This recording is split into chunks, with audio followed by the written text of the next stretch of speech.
Jangan kamu main game melulu. Buka bukumu. Jangan sia-siakan waktumu. Karena dengan buku kita bisa tahu dan menambah ilmu yang berguna. Kalau mau tahu, bacalah buku, pastikan membantu meraih cita-citamu. Assalamualaikum warahmatullahi wabarakatuh. Waalaikumsalam warahmatullahi wabarakatuh. Hai semua. Dewan juri yang terhormat dan teman-teman yang saya banggakan. Perkenalkan, nama saya Karina Alesa Putri Rayuni. Saya dari SDS Dewi Sungguh 1.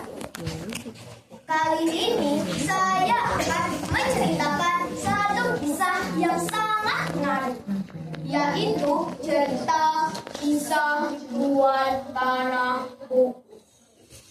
Cerita ini saya ambil dari buku cerita rakyat Kabupaten Tangerang yang diterbitkan oleh Dinas Perpustakaan dan Arsip Kabupaten Tangerang. Begini nih ceritanya. Kisah yang dulu kala sebuah desa yang kini dikenal sebagai Kampung Pulau Teluk Naga. Tepatnya di seberang deretan anak sungai Cisadane. Tinggallah seorang tuan tanah yang berwatak kejam dan tak kenal toleransi dengan orang lain. Sifatnya yang begitu kejam dan berkuasa di kala itu menjadikan dia satu-satunya orang yang paling ditakuti oleh seluruh warga kampung. Setiap kali ia melewati kampung, semua warga harus membungkuk memberi hormat kepadanya. Jika tidak, tangan besarnya langsung mendarat di pipi orang. Suatu sore, seperti biasanya, si tuan tanah bersama para jagorannya berjalan-jalan di sekitar perkebunan. Lihatlah, hampir seluruh tanah di kampung ini adalah milikku. Itu kebun tebuku, sebelah sana itu kebun tebuku, yang di seberang itu juga milikku. Semuanya adalah milikku. Tiba-tiba, segerombolan bocah-bocah kampung bermain lari-larian dan tanpa sengaja menabrak si tuan tanah dan membuatnya jatuh, pasti menimbulkan kotoran di sapi. Kejar aku sini, sampai dapatlah. Bajuku jadi kotor semua ini. Dasar bocah nakal, jangan lari kau. Aku akan buat hitungan denganmu. Maafkan aku ya Tuan, aku tidak sengaja. Maafkan aku ya Tuan. Keesokan harinya, tuan tanah mengobrak-ngabrik seluruh isi kampung. Tapi ia tidak menemukan bocah yang dianggap sudah dipermalukan. Awas, awas! Di mana lagi bocah itu? Mengawal! Cari anak itu sampai dapat dan segera menghadapkanku. Kemarahan tuan tanah akhirnya sampai ke telinga orang tua si bocah. Mereka pun mulai berpikir agar anak mereka selamat dari kemarahan tuan tanah. Pak, gimana ini? Anak kita lagi dicari-cari oleh tuan tanah. Aku takut anak kita ditangkap, Pak. Jangan panik. Bapak akan cari solusi agar anak kita selamat dari kemarahan tuan tanah. Mereka berniat menyembunyikan anak mereka di sumur tua yang agak jauh dari perkampungan. Ya, sementara kamu tinggal di sini ya. Jika kalian sudah aman, maka akan dijungkiri. Iya Pak, tapi ini tempat apa Pak? Aku takut. Tidak apa-apa ya, tidak sesuatu. Tidaklah kami kuasa, semoga bisa melindunginya. Bapaknya meninggalkan anaknya sendirian di sumur tua itu dan kembali ke rumah.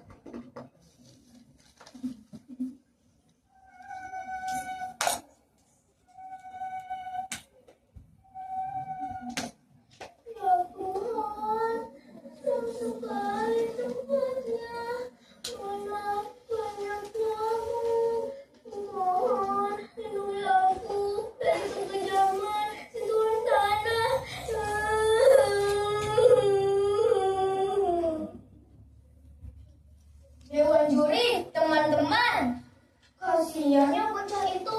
Semoga Tuan Tanah tidak menemukan tempat bersembunyinya dan ia selamat dari ancaman si Tuan Tanah.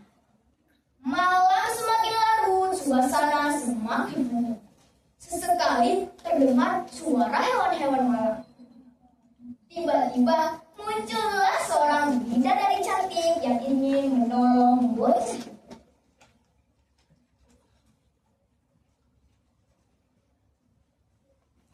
Hai anak baik, jangan takut. Tangis dan doamu telah mengetuk hatiku. Katakanlah apa yang bisa aku bantu untukmu.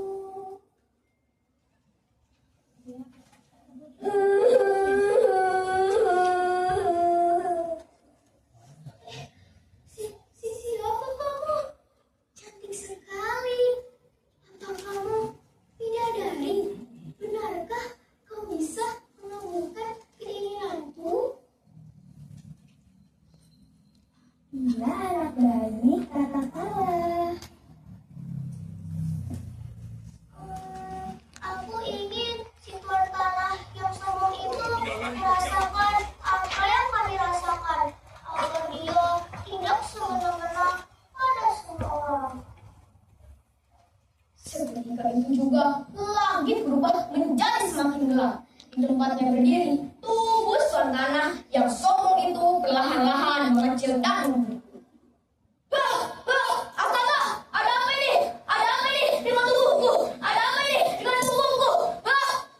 Tidak! Hukuman yang setimpal sebagaimana permintaan bocah itu telah dikabulkan.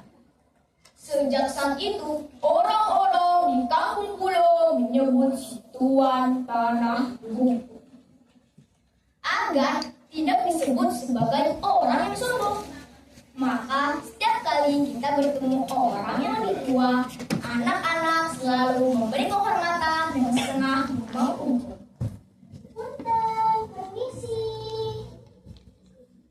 Demikianlah cerita ini. Pesan moral yang bisa kita ambil dari cerita ini adalah sikap saling menghormati dan menghargai hak orang lain harus ditanamkan sejak dini agar kelak dewasa tidak jadi manusia sombong dan angkuh yang akan merugikan diri kita dan orang lain. Cukup jadi pribadi yang rendah hati ya. Terima kasih. Salam literasi. Wassalamualaikum.